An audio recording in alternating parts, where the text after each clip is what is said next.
Good morning everyone. हम लोग देख रहे हैं प्रतियोगिता दर्पण जुलाई की। तो इसमें राष्ट्रीय, अंतर्राष्ट्रीय और आर्थिक हम लोग ख़त्म कर चुके हैं।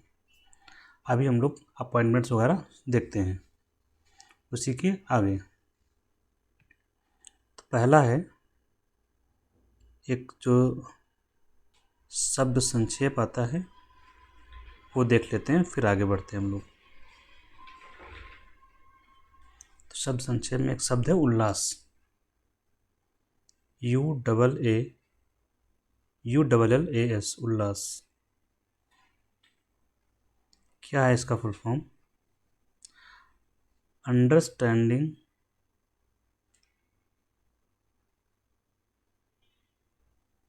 ऑफ लाइफ लॉन्ग लर्निंग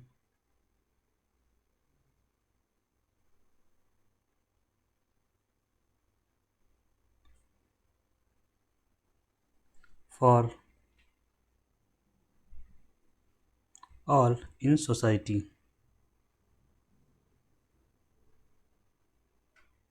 मतलब सोसाइटी में सभी को लाइफ लॉन्ग लर्निंग की अंडरस्टैंडिंग हो। तो ये किस पर बेस्ड है? ये बेस्ड है, साक्षरता कार्यक्रम है एक। यह एक नव भारत साक्षरता कार्यक्रम। किसके लिए साक्षरता कार्यक्रम है? तो साक्षरता कार्यक्रम है जो लोग स्कूल नहीं जा सकते हैं उनके लिए।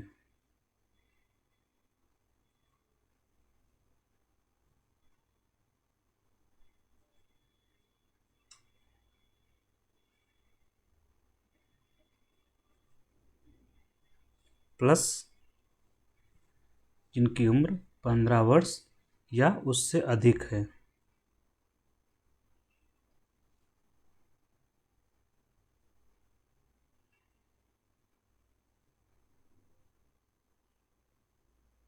इनके लिए साक्षरता कार्यक्रम चलाया जा रहा है। किसके द्वारा? भारत सरकार के द्वारा। पीरियड क्या है इसका?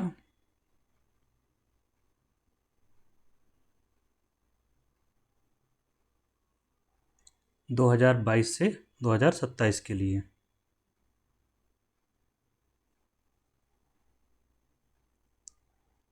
अब हम लोग आगे बढ़ते हैं अपॉइंटमेंट्स पर।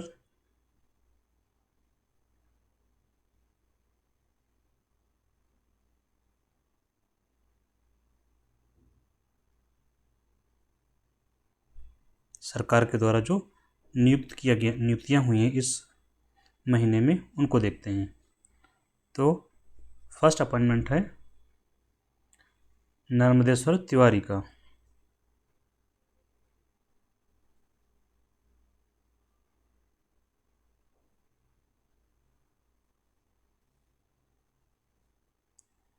इनको क्या नियुक्त किया गया है?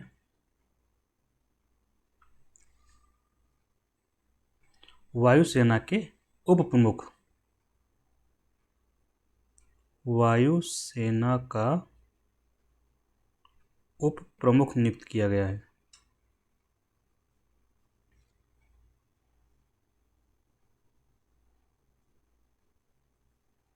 नेक्स्ट है आशुतोष दीक्षित।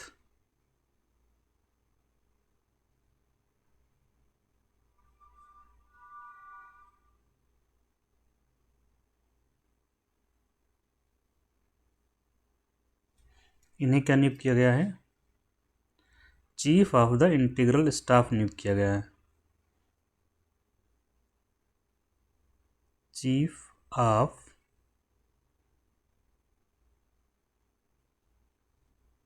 Integral staff.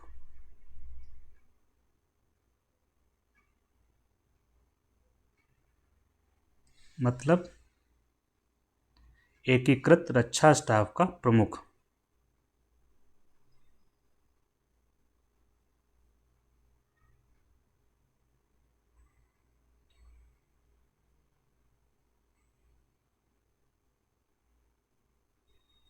नियुक्त किया गया है आशुतोष दीक्षित जी को।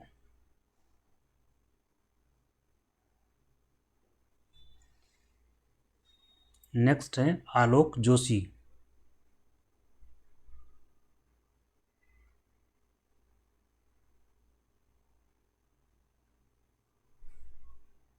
क्या नाम है, आलोक जोशी। इनको नियुक्त किया गया है नेशनल सिक्योरिटी एडवाइजरी बोर्ड का अध्यक्ष।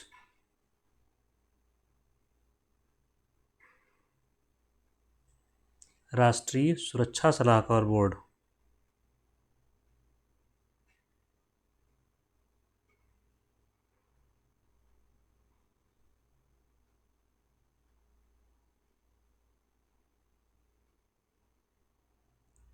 नेशनल सिक्योरिटी एडवाइजरी बोर्ड का अध्यक्ष नियुक्त किया गया है।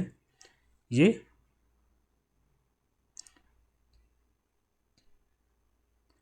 X raw chief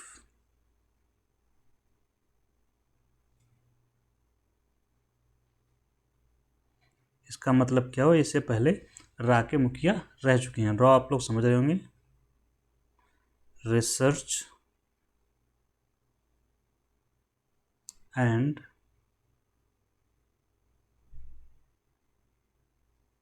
analysis wing. ये हमारे देश की इंटेलिजेंस एजेंसी है।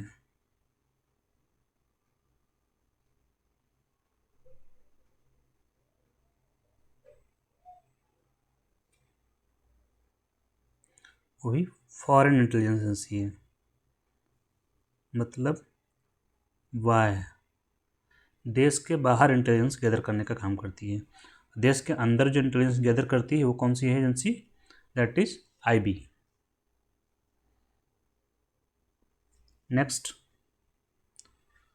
नेक्स्ट है अजय कुमार।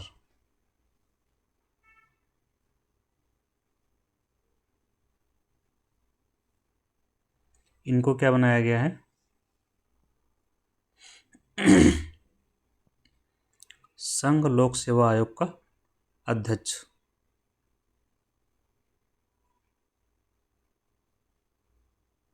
संघ लोक सेवा आयोग का अध्यक्ष बनाया गया है।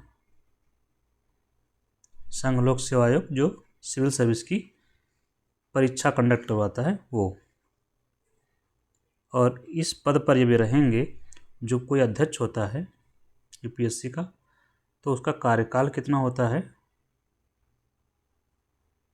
कार्यकाल की 2 शर्तें हैं। कौन सी, 6 वर्ष या 65 साल की आयु, जो भी पहले हो।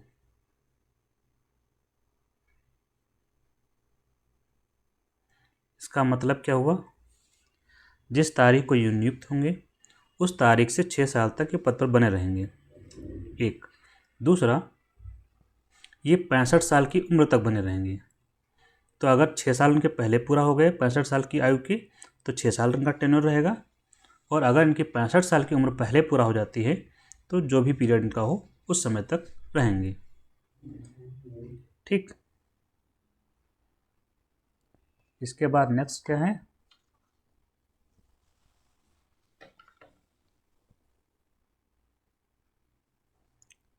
नेक्स्ट है एस रमन। इनको क्या बनाया गया है, PFRDA के चेयरमैन बनाए गए हैं, अध्यक्ष बनाया गया है इनको। PFRDA क्या है,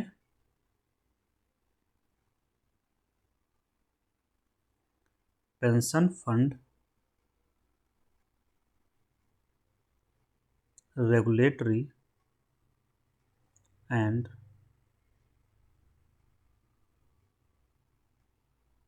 डेवलपमेंट अथॉरिटी। इसका काम क्या है, यह पेंशन क्षेत्र को नियामक करती है, रेगुलेट करती है। तो इसको बोलते हैं पेंशन क्षेत्र नियामक।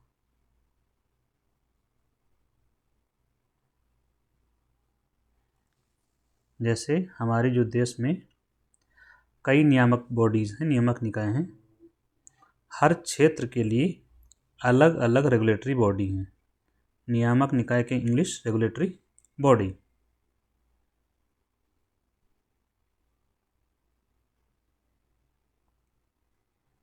जैसे ये पेंशन क्षेत्र का हो गया, हमने पढ़ा भी। दूसरा जैसे बैंकिंग सेक्टर का, बैंकिंग क्षेत्र का कौन होगा, आप लोग जानते हैं, आरबीआई। दूसरा जैसे स्टॉक मार्केट है या सिक्योरिटी मार्केट कहते हैं इसको, इसका रेगुलेटरी बॉडी कौन है, इसका है SEBI, security and exchange board of India. वैसे ही बीमा क्षेत्र है, तो बीमा क्षेत्र का नियामक कौन है, IRDA, insurance regulatory and development authority of India.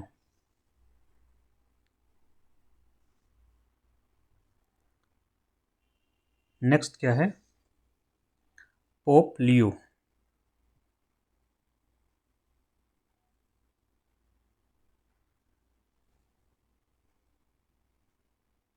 चौदहवें, ये क्या है,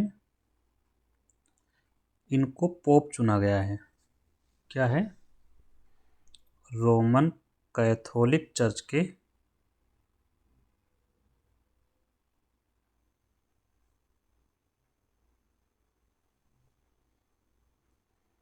सर्वोच्च धर्मगुरु।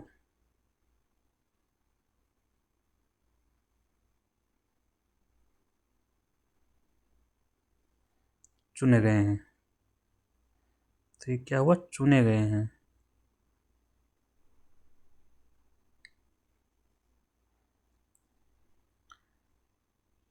और इनके बारे में खास बात क्या है, ये पहले अमेरिकी हैं इस पद पर पहुंचने वाले।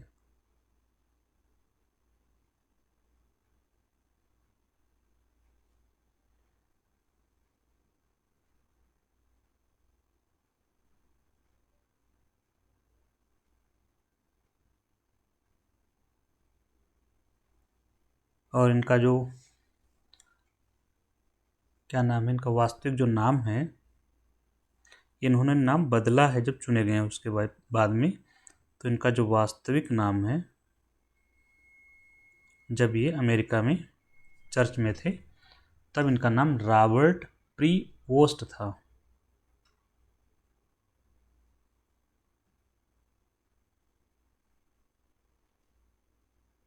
और जब ये पोप बन गए तो इन्होंने अपना नाम रखा है पोप लियो 14वां। तो इनके पोप का जो पद का चुनाव होता है, क्या होता है, चुनाव होता है। और चुनाव होता है तो चुनाव में क्या होता है, चुनाव में होती है वोटिंग। और वोटिंग के लिए इनके पास जो सीट्स हैं, कितने लोग मतदान करते हैं, इनको बोलते हैं कार्डिनल्स। तो कार्डिनल्स हैं जो लोग वोट करते हैं, वो 133। और जीतने के लिए चाहिए कितना परसेंटेज वोट,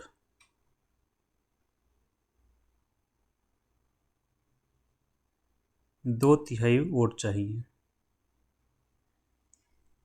अच्छा, 133 कार्डिनल में से 4 कार्डिनल्स भारत में भी हैं, 4 लोग भारत में हैं जो वोट किए होंगे इसमें। 2/3 वोट चाहिए होते हैं जीतने के लिए। मान लीजिए कि ये किसी को इतने वोट नहीं मिले,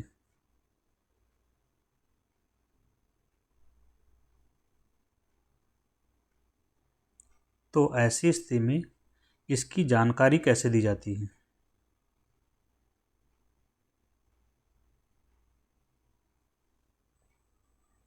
कैसे, इसके लिए इन्होंने एक चिमनी बना रखी है वहीं पर। इनका जो चर्च है वहाँ रोम में, वहाँ चिमनी है, चिमनी से निकलता है धुआं।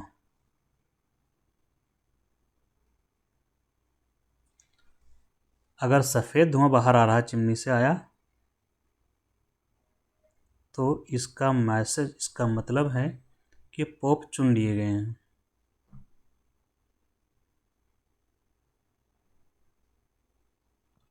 ये लोगों को मैसेज होता है। और अगर काला धुआं आता है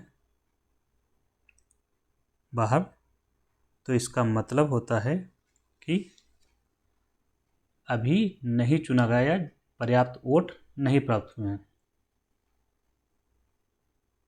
इसका मतलब 2/3 मत प्राप्त नहीं हुए किसी को, अर्थात कोई व्यक्ति अभी चुना नहीं गया है। तो ये मैसेज होता है चिमनी के धुएं के माध्यम से। नेक्स्ट क्या? अच्छा, इनका जो चुनाव हुआ है, इससे क्यों किया गया है इनके पद पर चुनाव? क्योंकि इससे पहले जो पोप थे उनका नाम था पोप फ्रांसिस।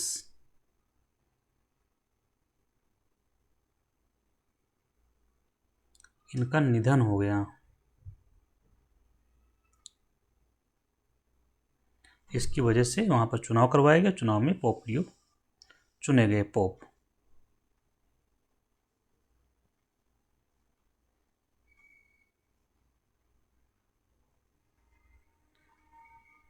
नेक्स्ट है कार्यकाल विस्तार दिया गया है 3 लोगों को। तो पहले लोग हैं, मैं एक साथ लिख देता हूँ 7 नंबर पर, कार्यकाल विस्तार।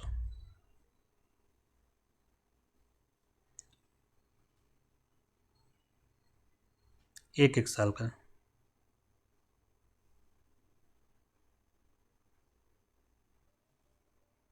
इनकी नई नियुक्ति नहीं हुई, बल्कि इनका कार्यकाल बढ़ाया गया। तो 3 लोगों के बारे में है जिनका कार्यकाल बढ़ाया गया है। पहले हैं प्रवीण सूद,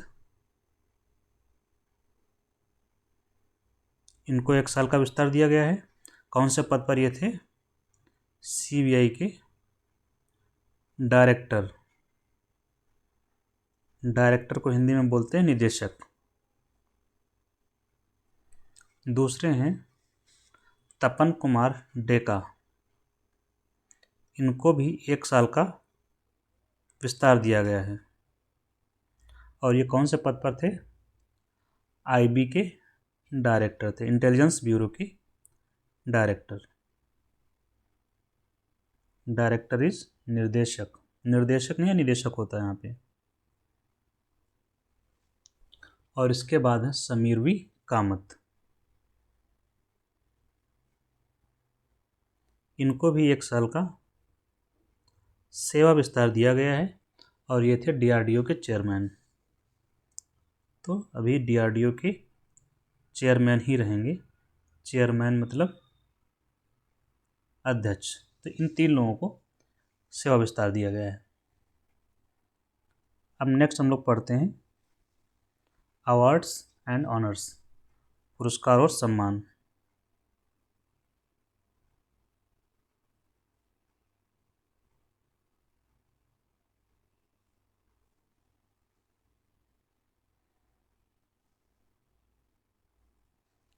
तो फर्स्ट जो पुरस्कार है फुटबॉल के लिए, अखिल भारतीय फुटबॉल महासंघ के जो पुरस्कार हैं, अखिल भारतीय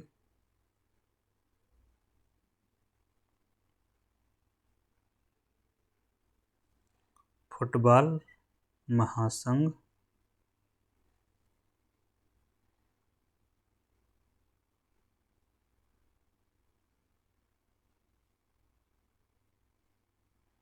ये दिया जा रहा है 2024-25 के लिए। इसने दिया है, अखिल फुटबॉल महासंघ के द्वारा पुरस्कार दिए गए हैं। तो इसमें जो पुरस्कार दिया गया है, सर्वश्रेष्ठ फुटबॉलर का पुरस्कार।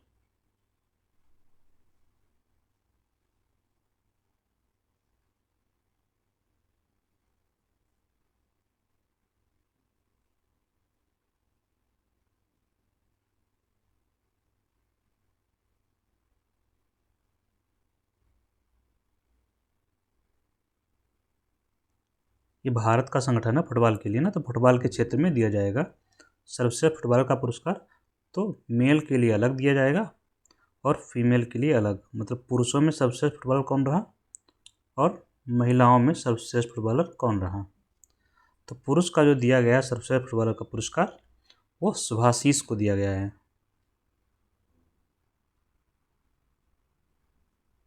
शुभाशीष बोस। और महिला में सौम्या गुगलोत को दिया गया है।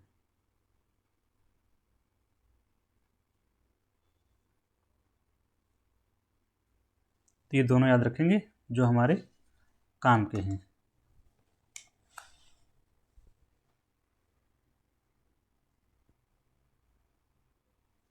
नेक्स्ट पुरस्कार है गिलर्मो कैनो।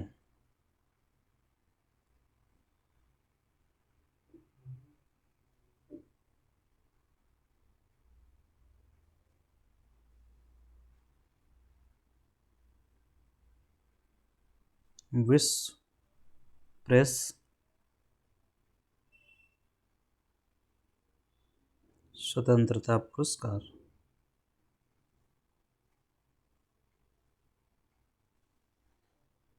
पहले पुरस्कार के बारे में जान लेते हैं। ये कौन है? Guillermo canoe. ये थे कोलंबिया के पत्रकार। गिलर्मो कैनो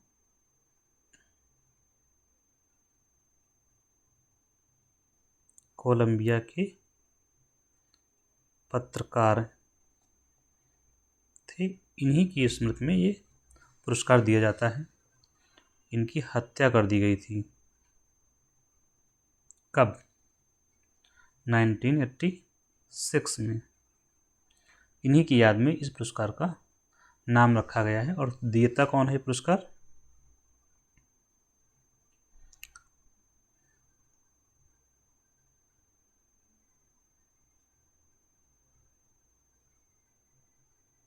तो ये देता है यूनेस्को द्वारा ये पुरस्कार दिया जाता है। तो ये है हम जो पढ़ रहे हैं 2025 का पुरस्कार है।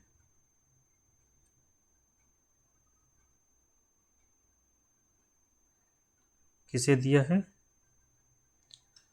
ला प्रेंसा।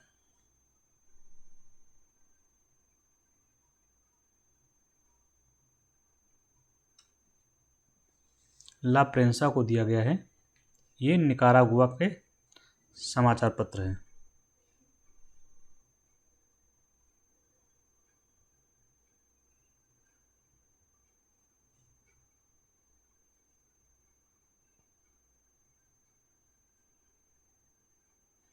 ला प्रेंसा निकारागुआ का समाचार पत्र है। दिया गया है इसको। राशि कितनी दी गई है इसमें? पुरस्कार राशि 25,000 डॉलर। 25 के मतलब 25,000। ठीक है।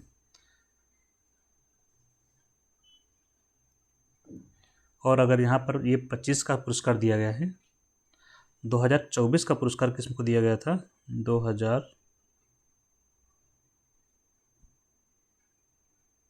2024 में किसे दिया गया था यह अवार्ड? फिलिस्तीनी पत्रकारों को दिया गया था।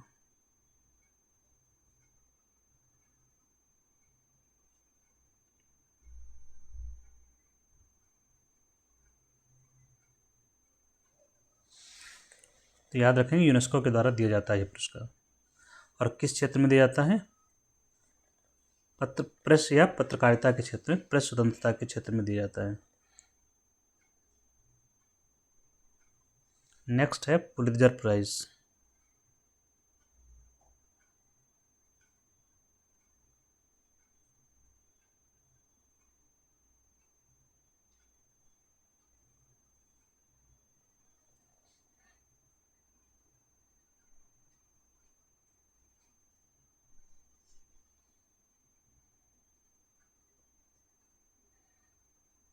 यह दिया जाता है किस क्षेत्र में?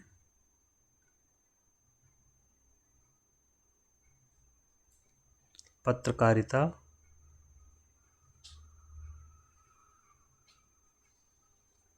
साहित्य,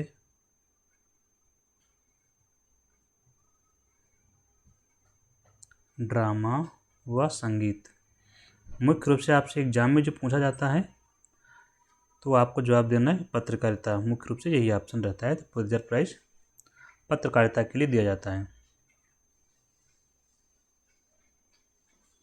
तो यह दिया गया पत्रकारिता के क्षेत्र में किसे दिया गया है? इसमें सेक्टर है पत्रकारिता में भी, जनसेवा पत्रकारिता के लिए किसे दिया गया है?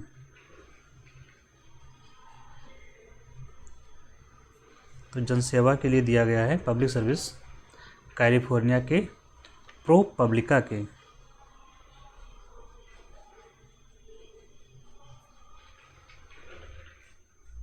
ProPublica के पत्रकारों को दिया गया है। 4 पत्रकार हैं उनको।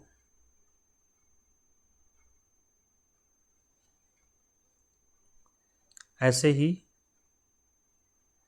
इसी में जैसे ये ए हो गया पत्रकारिता का, पत्रकारिता में ही एक दूसरा है इन्वेस्टिगेटिव रिपोर्टिंग के लिए।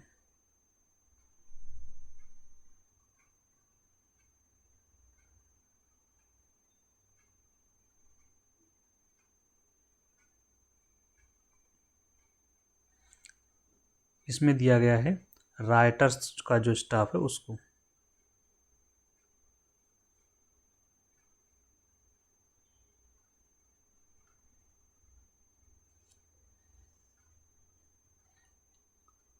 और नेशनल रिपोर्टिंग में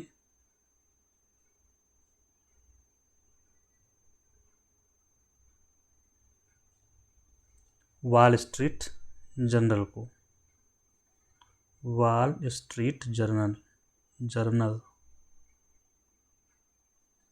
के स्टाफ को दिया गया है। तो जो पत्रकारिता का जो इम्पोर्टेंट अवार्ड थे वो मैंने बता दिए। यहाँ पे सारे इंक्लूड नहीं कर रहा हूँ मैं, ठीक है। इसमें जो राशि मिलती है अवार्ड राशि 15,000 डॉलर मिलती है।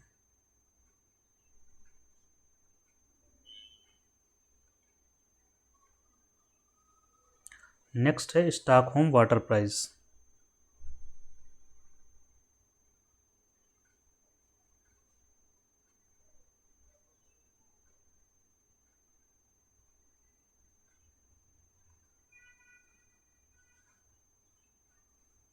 दो 2025 का स्टॉकहोम वाटर प्राइज किसे दिया गया है? कौन देता है?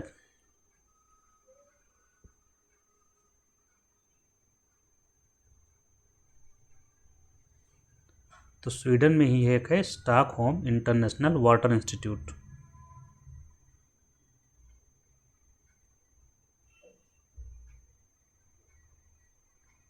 स्टॉकहोम इंटरनेशनल वाटर इंस्टीट्यूट इसके द्वारा दिया जाता है। और अवार्ड के प्राप्तकर्ता कौन है? प्रोफेसर गुंटर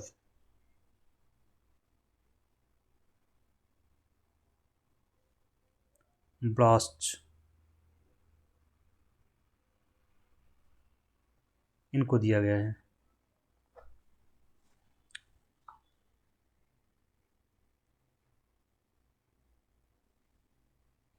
ये कहाँ पे कार्यरत हैं? वियना विश्वविद्यालय में कार्यरत हैं फिलहाल। नेक्स्ट है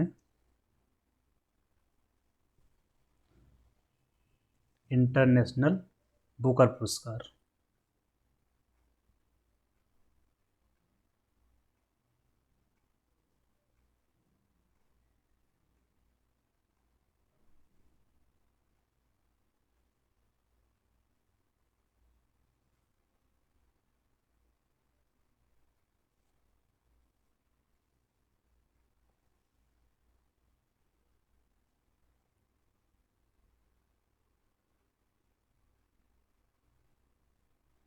इसके प्राप्तकर्ता कौन है?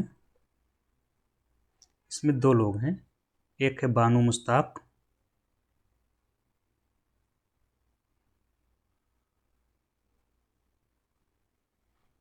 प्लस दीपा भास्थी।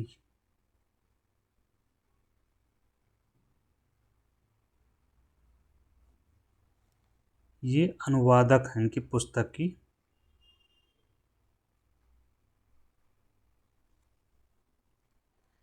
और पुस्तक किसकी थी? बानू मुश्ताक की। पुस्तक का नाम क्या है? बुक है हार्ट लैम्प।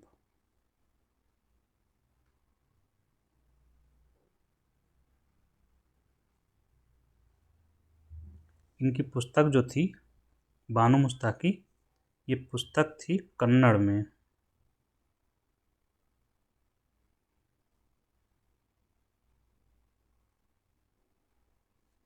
इसको ट्रांसलेट किया गया,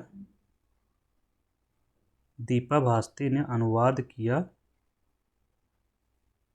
इंग्लिश में। और ये पुरस्कार जो मिलता है इंटरनेशनल बुकर पुरस्कार, वो इंग्लिश भाषा में अनुवादित पुस्तकों के लिए मिलता है। इस प्रकार से इनकी जो पुस्तक थी कन्नड़ थी। तो ये बानू मुश्ताक कौन से बैकग्राउंड से हो गई? कन्नड़ की। तो अब इनके पास दो चीज़ें हो गई। ये पहली कन्नड़ हैं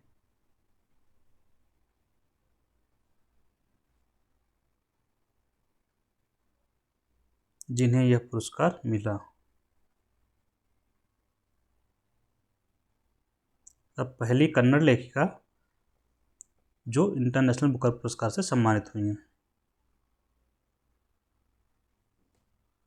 प्लस ये दूसरी भारतीय हैं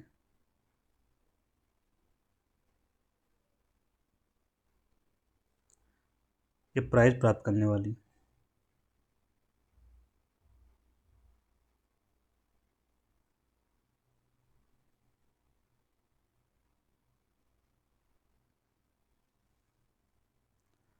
तो पहली भारतीय कौन थी?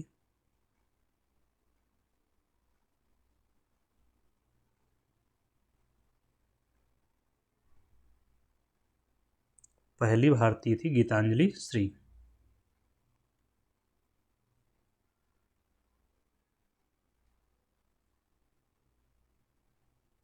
कब मिला था इनको?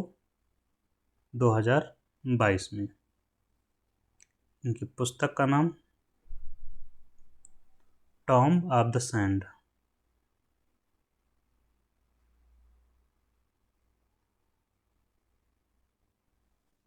तो ये हो गया इंटरनेशनल बुकर पुरस्कार। यहाँ जो अवार्ड मिलेगा ये दोनों के बीच में बराबर शेयर होता है।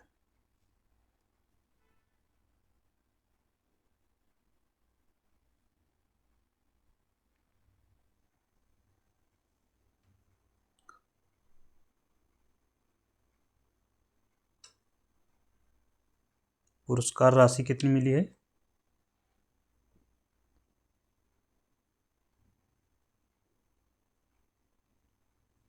50,000 पाउंड। यह दोनों के मध्य बराबर बटेगी।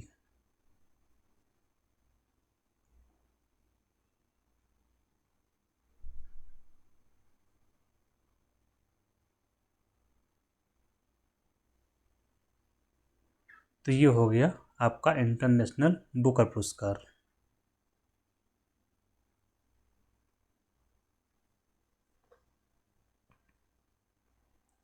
नेक्स्ट है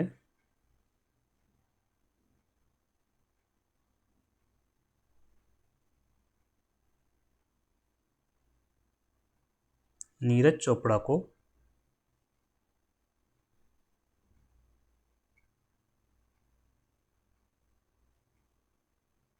लेफ्टिनेंट कर्नल की मानद उपाधि दी गई है।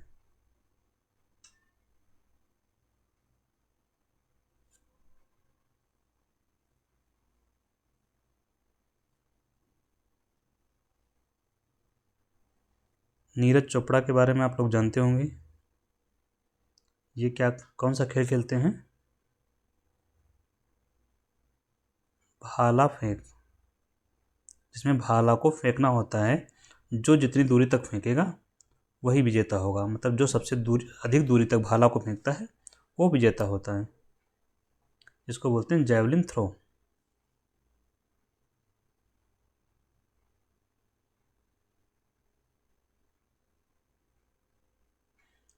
जैवलिन थ्रोअर हैं, खेल का नाम होगा जैवलिन थ्रो। तो इनको दिया गया है लेफ्टिनेंट कर्नल की मानद उपाधि। कहाँ पर? टेरिटोरियल आर्मी में।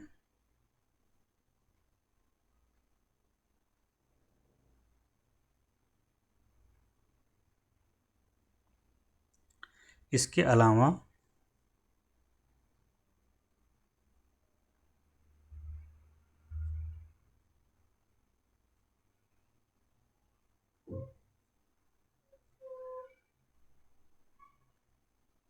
इससे पहले भी दिया गया किसी को, तो दिया गया है किसको?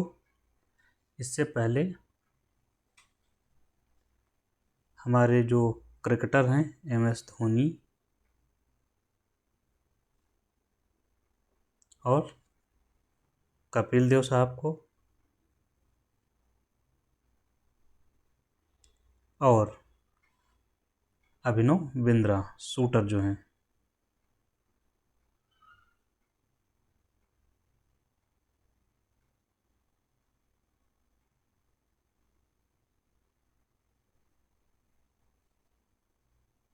ये दोनों क्रिकेटर हो गए आपके। तो क्वेश्चन हो सकता है पूछा जाए कि केवल नीरज चोपड़ा को दिया गया है, तो कह सकते हैं कि नहीं, 2-3 लोग और हैं। तो ये हो गया नीरज चोपड़ा को जो टेरिटोरियल आर्मी में अवार्ड दिया गया वो। नेक्स्ट है कांस फिल्म फेस्टिवल।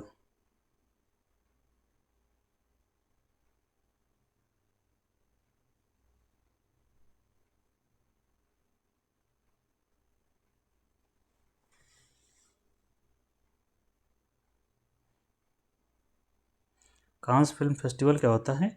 जो मूवीज होती है विश्व में प्रदर्शित की जाती हैं, मूवीज मतलब फिल्म, उसमें फिल्मों को अवार्ड दिया जाता है। किस फिल्म को अच्छा अवार्ड मिला है, किस डायरेक्टर को मिला है, कौन सी एक्ट्रेस को मिला है, ये होता है। तो कांस फिल्म फेस्टिवल ये कहाँ होता है?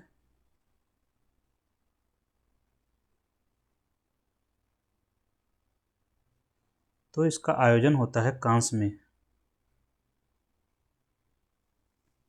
कांस लोकेशन है कहाँ पर? फ्रांस में। तो कांस के फ्रांस में होता है।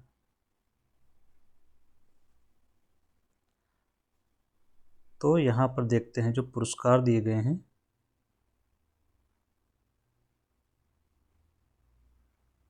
अलग अलग श्रेणियाँ होती है पुरस्कारों की, जैसे कि best director, best actor, best actress, इस तरह के जो अवार्ड होते हैं। अच्छा, जो फिल्म फेस्टिवल की जूरी थी, जूरी में एक भारतीय भी महिला थी, एक भारतीय।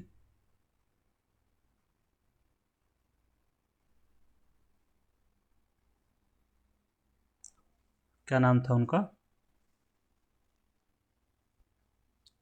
पायल कपाड़िया।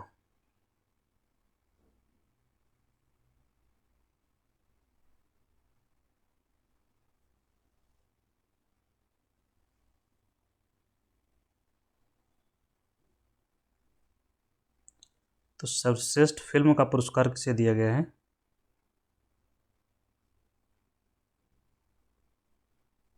सर्वश्रेष्ठ फिल्म का पाम डी ओर।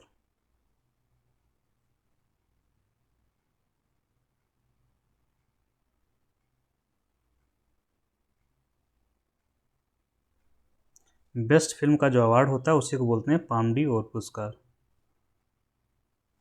तो ये किसे दिया गया है? मूवी कौन सी है? अनसिंपल एक्सीडेंट।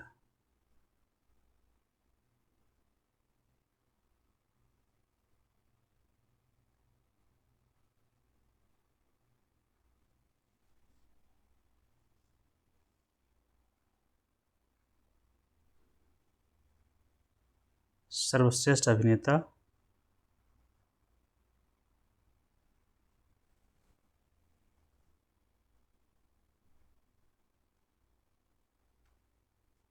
मतलब बेस्ट एक्टर का अवार्ड वैगनर मौरा।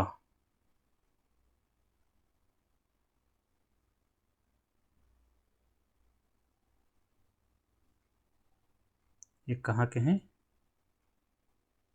ब्राज़ील के। और ये जो मूवी है अनसिंपल एक्सीडेंट, ये नॉर्वे की मूवी है।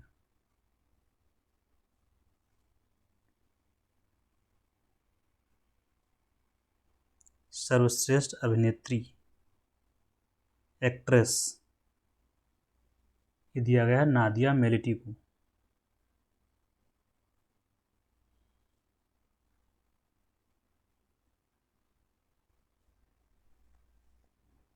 ये फ्रांस से हैं।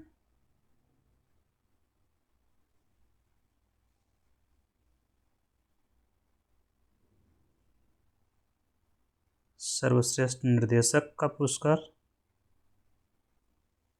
ये दिया गया है क्लेबर मेंडोका।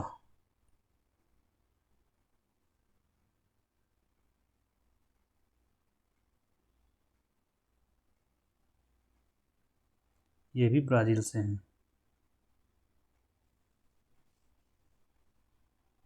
तो ये आपका कांस फिल्म फेस्टिवल शुरू हुआ, जैसे कि ख़त्म हुआ। हम लोगों के यहाँ आईफा अवार्ड होता है भारत में, फिल्म फेयर अवार्ड होता है भारत में, वैसे ही फ्रांस में कांस फिल्म फेस्टिवल होता है। इसके अलावा जैसे ब्रिटेन में गोल्डन ग्लोब का होता है, अमेरिका का अपना अलग है, तो सबके अपने अपने होते हैं। अब हम लोग देखते हैं जो महत्वपूर्ण लोग हैं उनके निधन हो गए हैं उनके बारे में।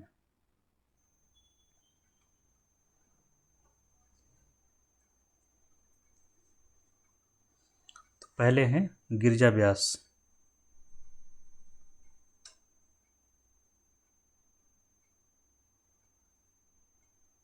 ये पॉलिटिशियन हैं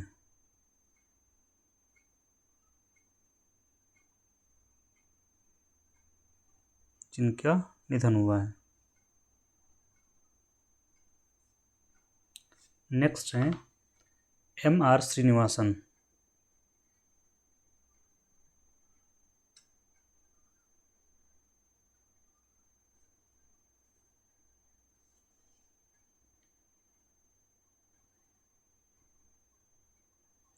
ये हैं परमाणु ऊर्जा वैज्ञानिक।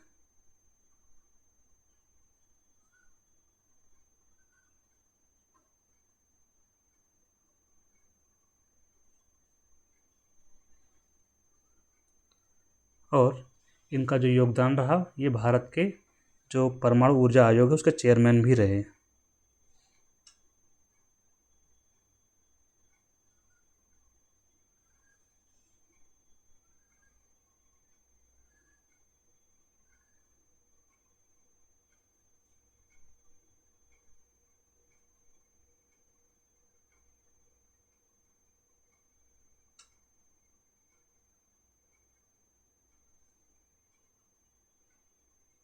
इसके अलावा NPCIL nuclear power corporation of India limited के संस्थापक चेयरमैन रहे।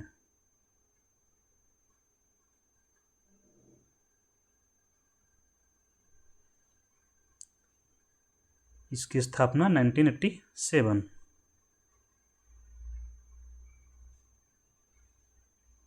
और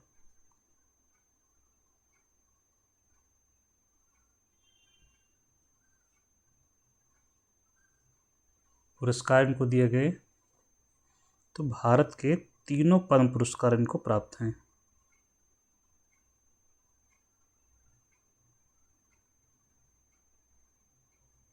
तीनों कौन से हैं?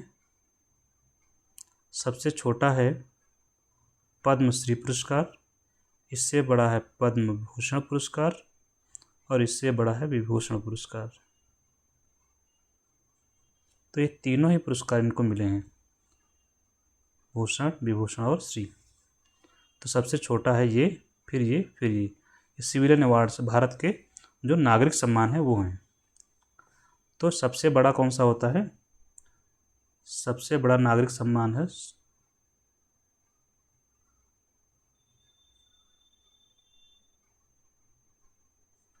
भारत रत्न। इसके बाद 2 नंबर पे आता है ये, 3 नंबर पर ये आता है और सबसे नीचे पद्मश्री आता है। तो पद्म विभूषण, पद्म भूषण और पद्मश्री।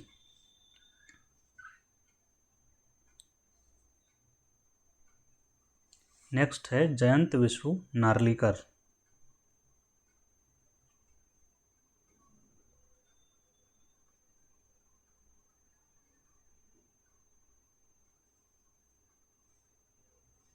इनका निधन हो गया है। ये थे खगोल वैज्ञानिक।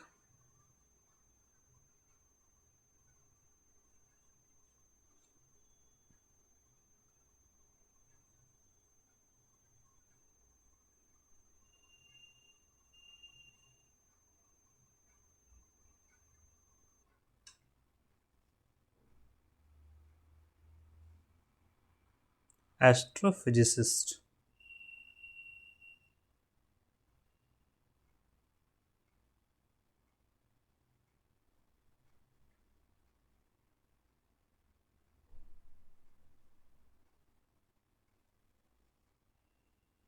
इनका क्या योगदान है?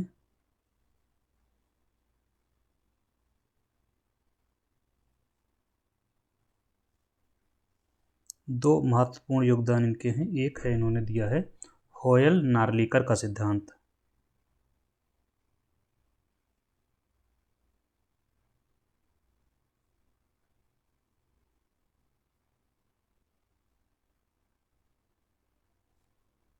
और दूसरा इनका प्रमुख योगदान है, इन्होंने एक संस्था की स्थापना की है, उसका नाम है इंटर यूनिवर्सिटी सेंटर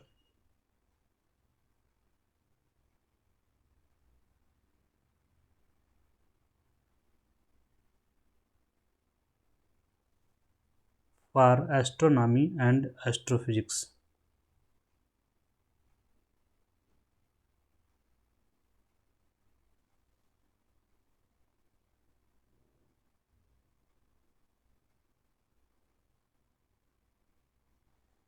कहाँ स्थापित किया था इन्होंने?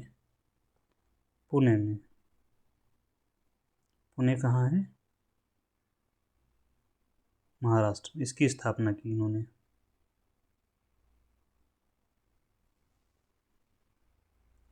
और इनका एक योगदान क्या है, इनको जो है साहित्य अकादमी पुरस्कार भी मिला है।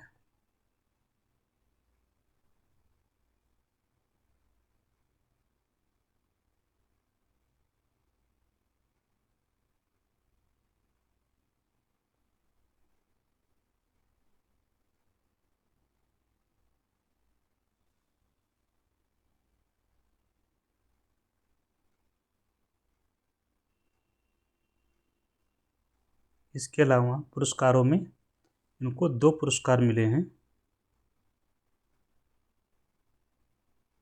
पद्म भूषण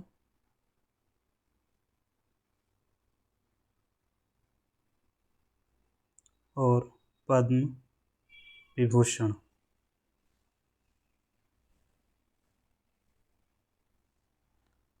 तो ये हम लोग यहीं पर ख़त्म करते हैं। जो रेस्ट बचा हुआ है वो हम लोग नेक्स्ट क्लास में ख़त्म करेंगे। Thank you.